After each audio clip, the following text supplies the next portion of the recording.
Welcome back to the Marvel Movie Minute, a daily podcast in which we assemble to explore the films of the Marvel Cinematic Universe, 1 minute at a time. In this, our 6th season, we are looking at the Avengers. I'm Andy Nelson from the Next Reel Film Podcast. I'm Pete Wright. Andy, is this the seed of the blue goo in this minute? It's a blue goo seed. It's a blue goo seed. Today we are talking about Minute 51, which begins with Iron Man getting up after the fight and ends with locked up Loki. Back on the show, it's Declan Craggs from Scream Movie Minute. Hello, Declan. Hello, Andy. Hello, Pete. Hey, welcome back. We are thrilled to have you back here talking for a few minutes this week. We're going to talk about the next 3 minutes with you about this whole part of the film. We're starting right now at the point where Thor's hammer, Mjolnir, just hit Cap's shield and kind of took out a huge chunk of this forest.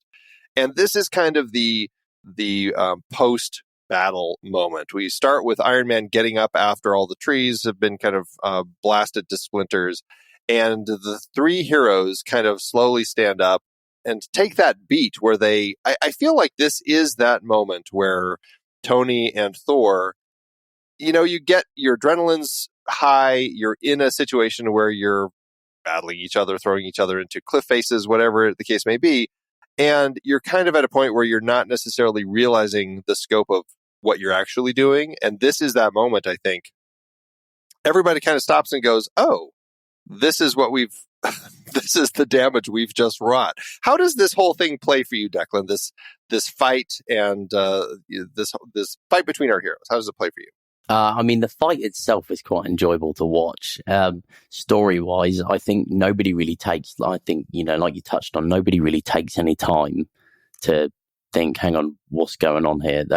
Everyone's straight into that fight without really a second thought about it. Yeah, and then we get to this point where it's interesting. Iron Man gets up. I like, honestly, that it seems like, Tony actually seems human here. He doesn't seem like a super being. As he's kind of, I know he's in his suit, but as he's getting up, he seems like he kind of has taken a beating. And what's interesting is even Steve seems like he's struggling to get up. And I don't know if that just speaks to the power of this coming together of the shield and the Mjolnir, or perhaps Cap is finally just, his age is actually hitting him in this particular moment as he gets up like a 70-year-old man. I quite like this bit. Yeah. Because I think, good, now you know how I feel after a hard day's work. Like every day. Yeah, all the time. Yeah. Right. I have to say, I think this is kind of a brilliant transition cut, right? Because we go from action movie minute, right? Like the last minute was bonkers, and we got a snide hero line, right? With you want me to put the hammer down, right? That's like the last thing Thor does is jumping through the air, concussive blast, and now we know how crop circles are made. It's all great. But then we have this shot as they stand and it goes silent and you hear woodland sounds. And frankly, Thor's look on his face is, all right, I'm a little scared right now. Like it changes from action movie sequence at night to mysterious sort of thriller horror sequence. And that tone changes on a dime, leading us into the next part of this minute. And I think that's really brilliant. I think it works very, very well. It's an interesting beat to have here. And it really, in the last minute, Steve arrived. He definitely seemed like the clear-headed person trying to get everybody to stop their fighting. Or I shouldn't say everybody, but try getting these two people to stop their fighting. And at this point, it seems like it's almost like this. He's saying because he's got the one line here where he's like, "Are we done here?" And it feels like it's that response to, "I just said let's stop, and you keep pushing, and this is why. So let's stop. Can we finally just have a serious conversation now?" And I this is probably why I connect more with Steve so much in these parts, because again, we've talked about this over the last several minutes. I kind of struggle with this whole thing of heroes fighting. It's just it's just these two big egos going at it, and I guess there's a certain extent where it makes sense, but I'm kind of like, Cap, like, seriously, guys, just put your stuff down and let's just have a conversation about all this. Yeah. And so I like this. And I don't necessarily like that it takes the destruction of a forest to actually get them to stop. And it does make me chuckle to think, what if someone was camping nearby? Would they have just been like all their skin like ripped off of their bones? You know, what happened to anyone who happened to accidentally be nearby? Someone's just finished putting their tent up, haven't they? The last peg goes in the ground and then knocked over. Right. You just see a bunch of like skeletons standing around a fire with marshmallow sticks. Like they've all been flayed. Well, that's awful. Why, Andy, do you lead us down this road? They're not thinking about it. I'm just thinking, what if there happened to be somebody here? I know we're in a very remote, I don't know, they paint it as a very remote part of the Alps, but it does make me chuckle to think about horrible things like that. And Loki, does this blast hit him? I mean, as we saw from that over or behind the shoulder shot, he's not that high up. Yeah, but I think he doesn't. His Asgardian leather. Well, I mean, I know he's Asgardian, but at the very least, it like pushed him into the wall behind him. Asgardian leather goods. We need to shop there. I once, many years ago, I was down the pub and there was some guy who accused me of nicking his shoes. Anyway, we got into a fight and we got thrown out. And when we got thrown out, we looked at each other and we were like, oh, now we're all calmed down. What's going on here? We shook hands and I went to find my chips because I couldn't find where I put them. And this reminds me of this scene, really. I don't know how much that compares, the action, whether it was similar. It was hazy. But I think those are comparable situations. Right. So it's the fog of war is clear. The fog, yeah. Yeah.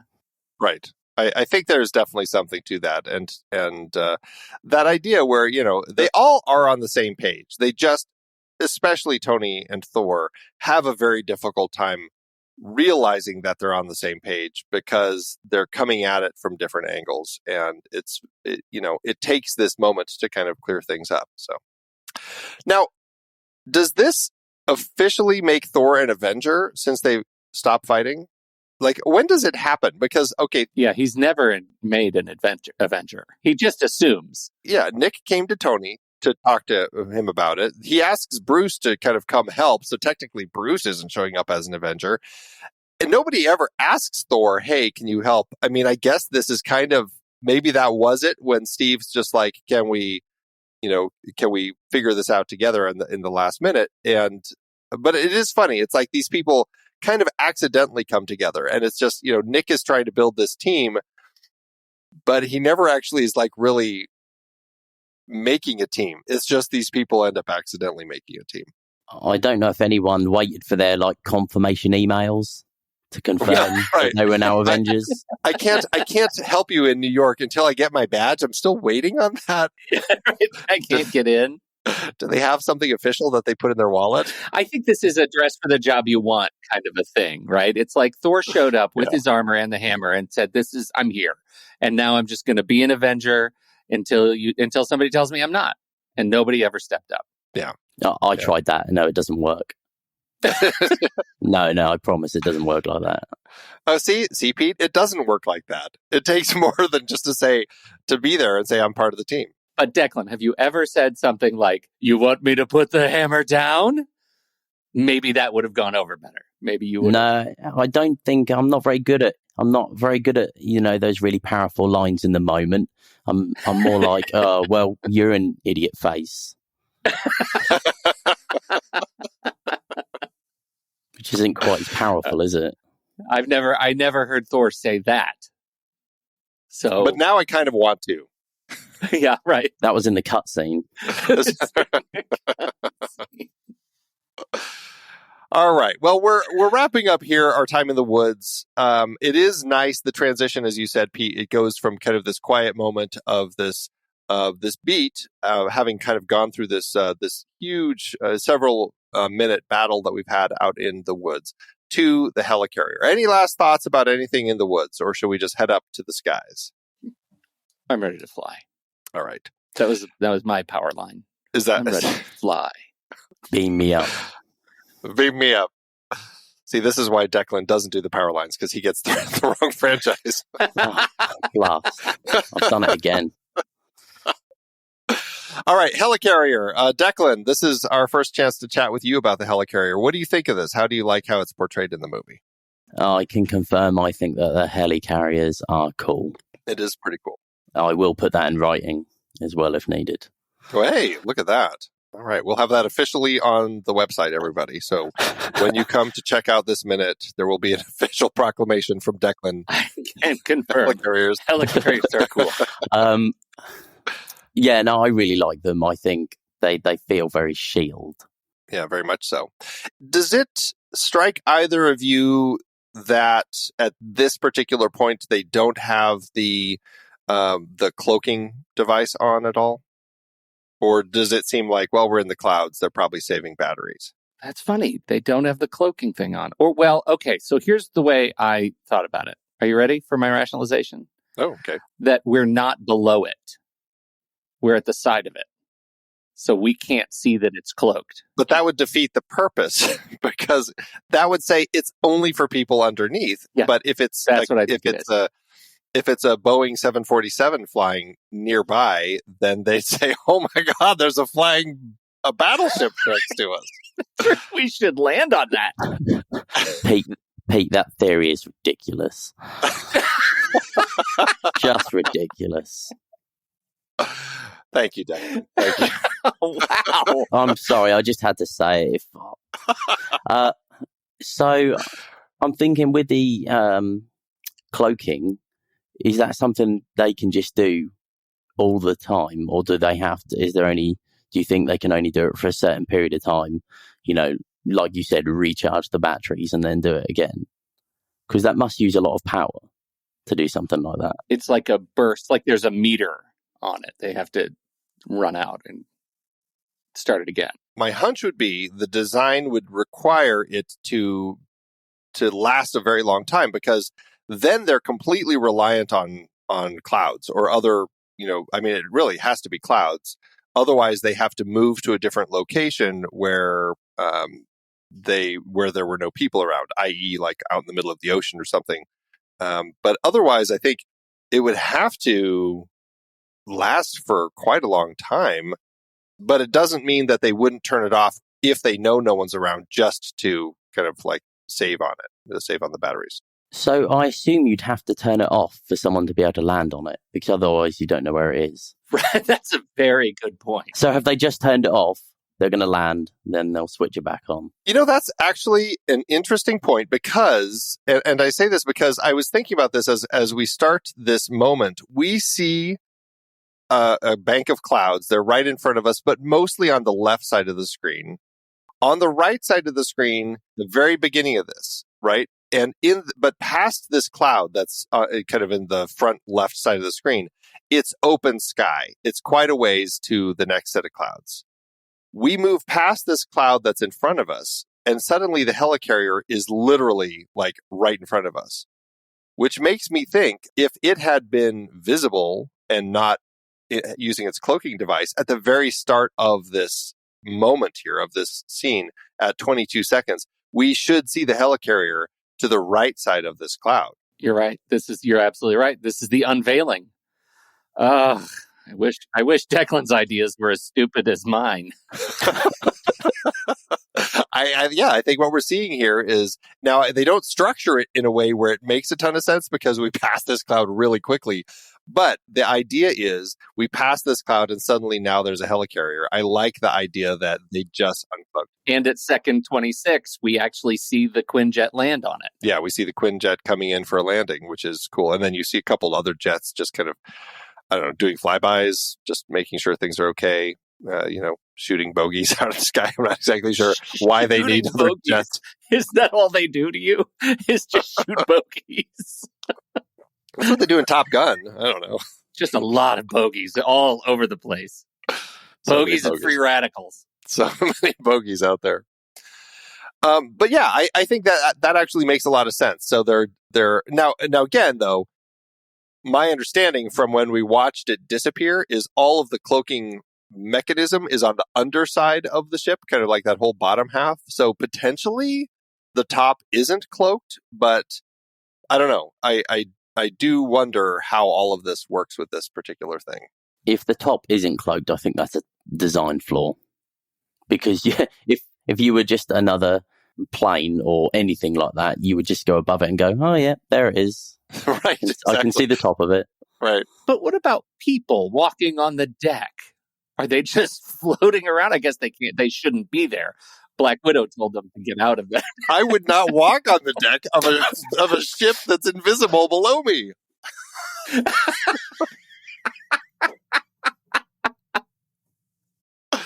Yeah. I mean, at least Wonder Woman has a place cool. to sit in her invisible jet.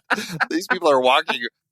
And again, the helicarrier, how fast is this thing going? It's flying next to jets that aren't racing past. So it's moving at a pretty good speed, you know?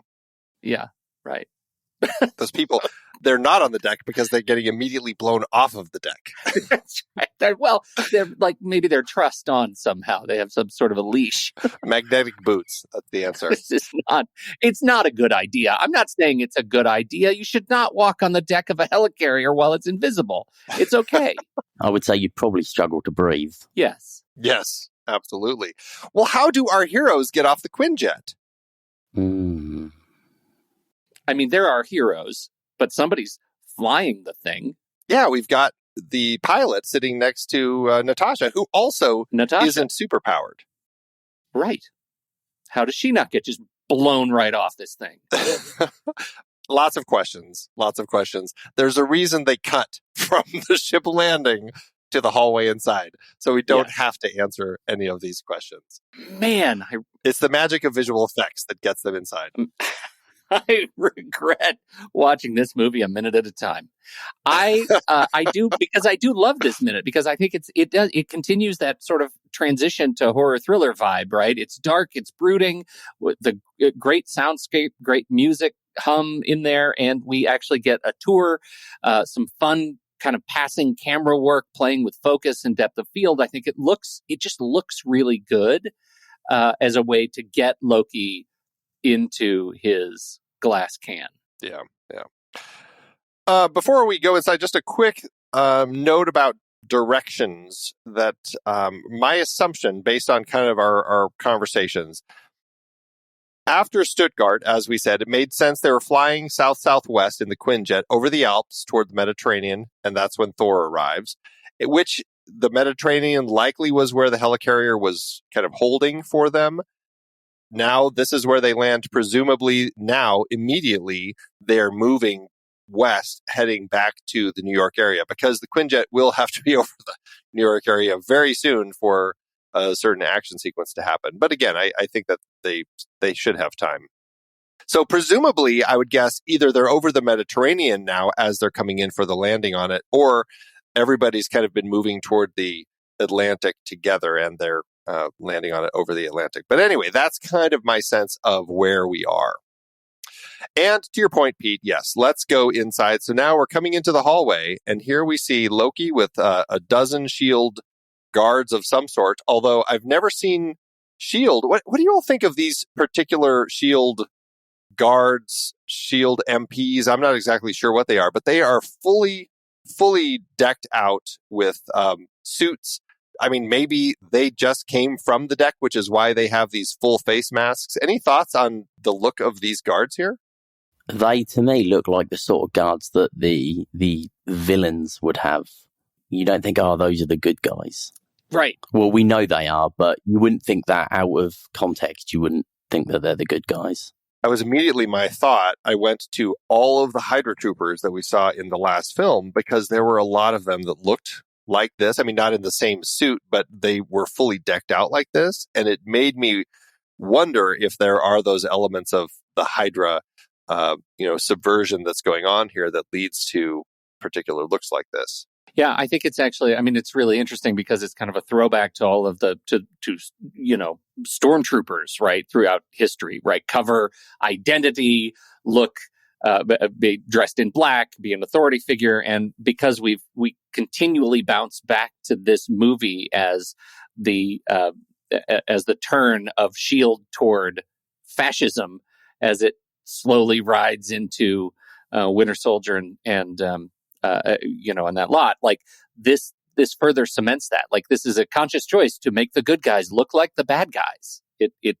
They don't feel like heroes here. Yeah, it's very interesting. I like how casual Tom Hiddleston plays Loki through this scene. He seems very comfortable, like he's here. Well, it does seem like he's not upset about being captured, which I think it's very interesting. And I guess that, I have a question, Declan. What are your thoughts on this sense of Loki, the fact that he was, I guess you could say, captured pretty easily back in Stuttgart? He's thrown off the ship or taken off the quinjet by Thor, and then he doesn't try to escape. He just sits there and watches the entire fight. Do you feel like we should have our heroes like talking about the fact that why did he give up so easily? Why didn't he try to run? Any of those sorts of things? Like, how does that play for you? Yeah, I mean, for us, the viewers, I mean, we're all thinking, that was easy. So I imagine they must think the same, but I guess they've just come out of a battle although it's been with each other, because of the adrenaline, they're probably thinking, oh, yeah, maybe we've sorted all this out. So, I don't know. I think to us it seems really easy, but I'm not sure from their point of view whether they have that same thought process. I wonder about it because, I mean, we know Captain America, Steve Rogers, with his super soldier serum, is a great military strategist, and he will have the question about some of this regarding Loki, but it seems like it's not coming soon enough, at least from my perspective. It's like, why? I feel like there should be more conversation about this, like in the very next scene, as we're about to kind of have them watching him and then talking about him. I feel like there should be some. I don't know. I guess as a viewer, I would like to have had that addressed. Maybe is what I'm saying. Pete, does it strike you at all, or do you not worry about it? Well, I think only in the context of this being a 60-second, even less, 15-second, like swipe around the deck. I think when I'm watching it, I feel like not enough time has passed for them to be really cognizant of how easy it was. And the superheroes, we have 3 superheroes who brought in this one supervillain, and they probably feel pretty capable, even though they spent more time fighting each other than fighting Loki. Loki, theoretically, is probably one of the strongest villains they fought. When you look at their other, when you look at the other films, the villains that they've defeated are a lot weaker for the most part. So maybe they are thinking, yeah, we've done it. Yeah. There's an interesting perspective about that. We'll keep talking about this as our minutes play, because we'll certainly have some more opportunity as the conversation with Nick gets underway. I have a quick question about the hallway, and I want to get a sense from the two of you what you think. As they're walking through the hallway, there are every 12 feet or so, I will say, a white thing sticking out of the ceiling with 3 red lights on it and 2 like long antennae hanging down from it. Yeah, I saw that. What do you think these things are? I've been looking at them as I've been prepping, and I cannot for the life of me figure out what we're supposed to think that these things are. Any idea? Wi-Fi boosters. A lot of, like every 12 feet they need another booster. I guess with these thick walls, maybe. That's a great question. What are those things? Sensors of some sort, maybe. I don't know, but every 12 feet is quite a lot. Yeah, that it is quite a lot. And yeah, no, I don't get it. I actually can't believe I'm saying this, but I'm going to go with Wi-Fi boosters. It does make me stand with Wi-Fi boosters. Yeah. Well, it does make me wonder, like, is this one of those production design elements that the director is just like, it's a little empty. Is there something we could do to kind of just give it a little more sense of, things in the hallway?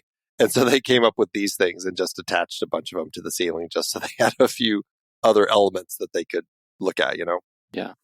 Because you see the security camera Right. up there, Yep. and that makes sense. Yeah. That's not out of place. You immediately understand what that is. But yeah, these little antennas, or they're downward facing antennas, that doesn't make sense. But whatever they are most likely something they put. Yeah, let's stick those on the ceiling. They look futuristic.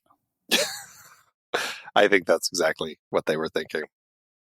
What do you think of the shot? Pete, you kind of already mentioned it, but we cut to a close-up of Loki as they're walking through the hallway, and it's out of focus. It stays out of focus, or at the same focal length, and then Loki walks into focus as he's walking down the hallway, and ends up, as he comes into focus, looking directly into the camera. Yeah. How does that play? That's the part that's strangest to me. Like he's walking. Clearly the camera is just slightly off to their right as they're walking toward it, and yet for some reason he's staring right into the lens. And it's a cool look. I love the playing with the focal plane. I think that's really cool. But I'm not entirely sure what I think about him staring right at my soul. It takes me a little bit out of the sequence. What about you, Declan? Like P, I really like the way that it's out of focus and then it comes into focus. It is a bit strange, him directly looking, you almost think he's going to break the fourth wall, the way he's staring directly, because you don't get that a lot, do you? You don't get them staring, the character staring directly at you, the viewer, whereas Loki does. He's a bit, it's not strange, but it feels off.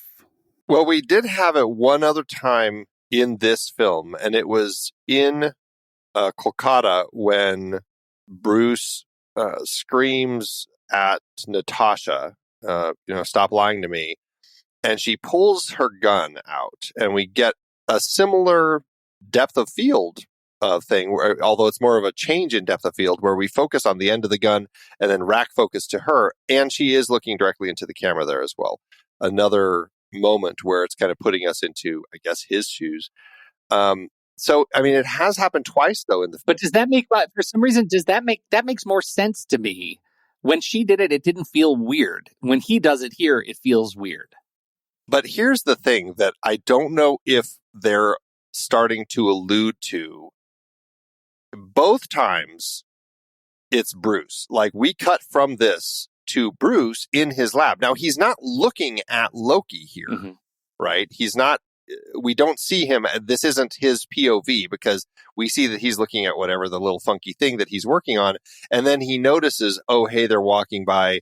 And then he and Loki have that exchange. He takes his glasses off and everything.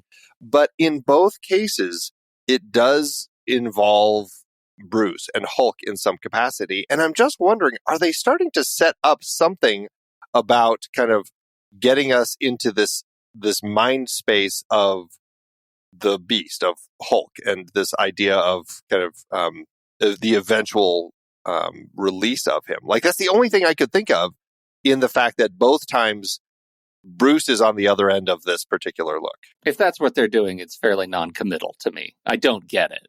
I feel like I have to jump through visual hoops to get there. I'm jumping through a lot of hoops. But I'm just trying to come up with some reason, because it's clearly a director choice to do this shot. Right. And it is an interesting shot.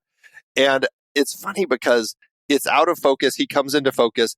And then this next moment with Bruce does involve him taking his glasses off and rubbing his eyes. So all of it feels like, is there something that they're doing here? Like, I don't know. It's just such a strange, it's a strange thing. It feels like they've done it to make him appear more sinister, because usually when you do those, when the character looks directly at the camera, it's maybe after a big moment, maybe they've said a really powerful line, or, something like that has happened, where he's just walking down the corridor.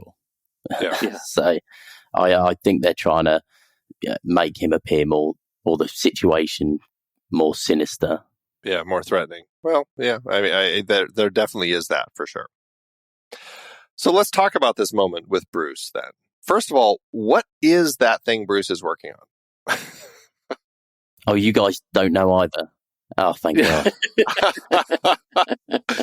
We'll see it later, but he's not using it. It's clearly, on the next table over, at least, I don't know about right now, but on the next table over later, he has the scepter. If he had the scepter in this moment, I feel like there would be a shot of Loki also kind of putting two and together, like seeing the scepter, not just seeing Bruce.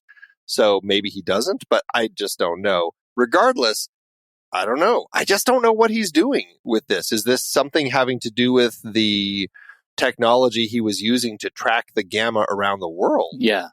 It does feel gamma adjacent. Right? At a minimum. Does it really to you? Because it's not. I don't know. They make gamma seem green so often that I would think that there would be some green element to it. But that's the adjacent part. That this is blue. It's blue gamma. Haven't you heard of that blue gamma? Oh, it's a new thing. Mm-hmm. It looks cool though, because you have rods. Now here's the problem. Rods to me, right? All the little rods pointed at the goose seed. All the rods. In my head, when I see rods, I think very dangerous and radioactive. And even if Bruce is already, he's already as radioactive as you could get because gamma, I can't imagine those rods being anywhere near an exposed area on the ship. That just feels dangerous. As a production design decision, I'm always stopping and thinking, this is a weird experiment. What is he doing? It's got to be related to gamma. Gamma's radiation. They're killing people right now. Those soldiers who just went by, all the soldiers who just went by, they're all dead. You sort of feel like for something that looks like if you touch it in the wrong place, it might explode. It should be in a better contained lab or, a containment box of some form. Right. Yeah, I mean, you have those orange glowing coils on the other side. Like this whole thing seems like, I mean, if Howard Stark was doing this in the 50s, he would be behind a 6-inch piece of glass and have those little hands with his little robo controller that he would be using to do what Bruce is doing. It just doesn't seem safe. Oh, for sure. Bruce is not even wearing an official lab coat, is he? No. He's just wearing his official purple. Just ridiculous. So it's Declan is really bringing it today, Pete. Seriously. I'm here to point out all the flaws in everything. All of them. You sound like me. Wow. Perfect. You fit right in. That's right. All right. Well, okay. So we've got this moment between the two of them after we kind of look at this funky thing that Bruce is working with. Loki looks through the door and sees Bruce, and Bruce takes his glasses off. Loki smiles as he walks by, and then Bruce, I don't know, gets a headache or an eye ache or something and rubs his eyes for a moment. Well, he's tired. That's fatigue. Is it like, did I really see that person just walk by, or is it just my imagination? I think he's just tired. I really think he's just tired. Yeah, when I watched it, it was almost, or the way they made it appear was that Loki had an effect on him somehow. Really? You think so? I never got that read. That's how I took that. That's how I take it too, but I don't understand why. Like, he doesn't have the scepter, and that's what's so strange about it. Like, if he, or is he, because theoretically, again, we don't know if the scepter has made it into this room yet, but it will. But if the scepter is here, clearly it will start having an effect on these people. So it would make sense for it to be kind of playing with his mind at this point, where he's, it is kind of like something that is affecting him. But like, it just seems like, I don't know, the way he does that, Pete, I don't read it as, oh God, I really am tired.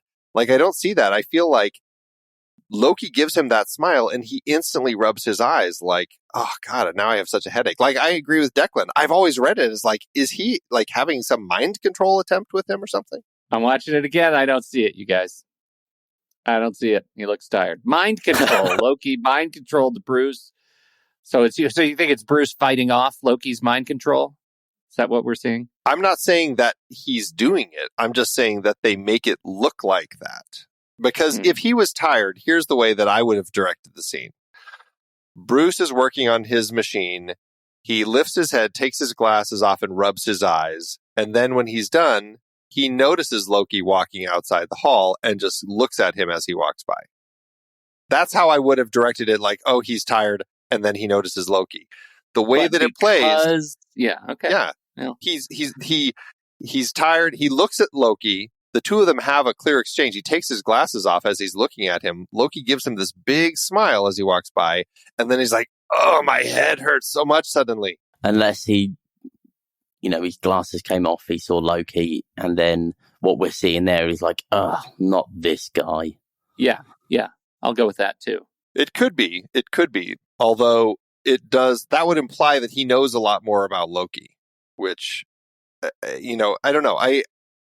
They all theoretically have had the same reports. We'll certainly be hearing about homework and all that sort of stuff. But I don't know. Bruce always strikes me as the one who's just so focused on this work that he's specifically doing for the Gamma that he's not really paying attention as much to all that. So I almost am like, does he really know much about Loki?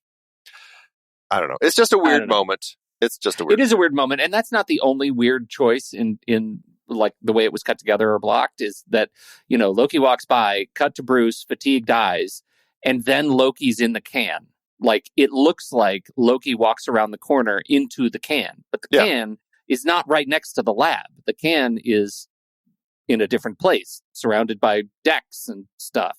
And so in that light, this Bruce looking at or rubbing his eyes feels to me like a filler shot that they overlaid so they could move Loki and get him to the can faster. Yeah.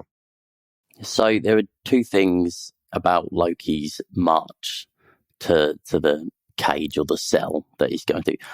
First of all, I think it's weird, considering how strong we're all presuming he is, that there is an Avenger, like someone with superpowers, helping escort him down to the cage. Because I can't imagine if something went wrong, those soldiers are going to be much of a threat. Right. Mm-hmm. And the second is, there's not a very good system they have walking Loki past all the important stuff to get to the cell. Right. Here's our lab. Your scepter's right next to it. Yeah, all of that does, fantastic points, because none of that makes any sense. The heroes just landed with him. Why did they go straight to the conference table to just sit down and have a drink and let these shield police... Let all these human shield guys... Right, you take him. You take the Asgardian magician off to this prison. Through the entire ship, past all the important stuff. I imagine they were like, yeah, you guys take him. And they were like, are you sure, boss? Yeah, you'll be fine. You'll be fine. Are you sure? Yeah, we're sure. We need to sit down. You take him. Yeah. It is so funny. It's such a strange thing. Yeah.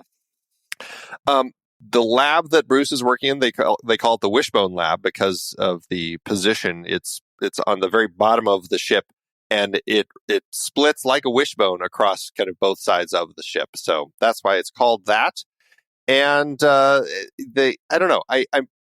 There aren't a lot of great layout maps of the helicarrier, so it's hard to gauge exactly like how far do they continue walking Loki to get him to this particular cell.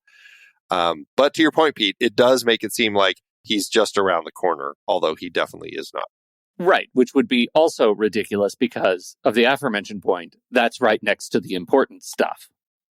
Yes, exactly.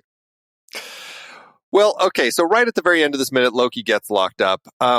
We're going to be talking about the cell a bit in our next minute, and a lot of minutes in the future. So let's save that for tomorrow's conversation. Any last thoughts about this walk to the cell? I'm good. Yeah, none from me. All right. Well, let's wrap up today's minute. We'll be back tomorrow with Declan to talk about minute 52. So, Declan, tell everybody about what you're up to.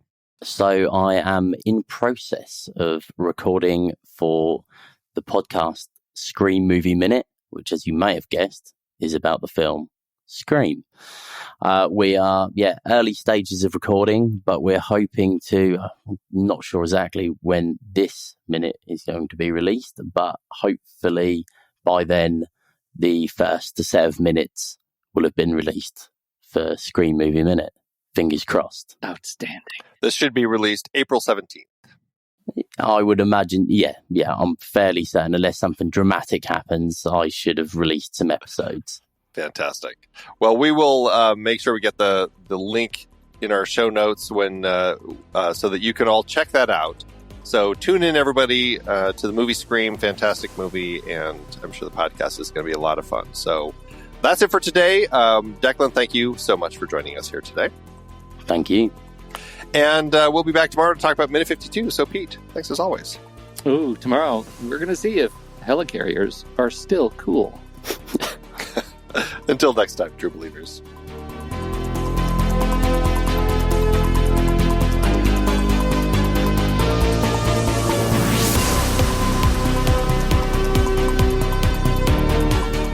Marvel Movie Minute is a production of True Story FM, engineering by Andy Nelson. This season's music is Message to the World by Anthony Vega, and this season's show art is by Winston Yabo. Find the show at truestory.fm. If your podcast app allows ratings and reviews, please consider doing that for our show.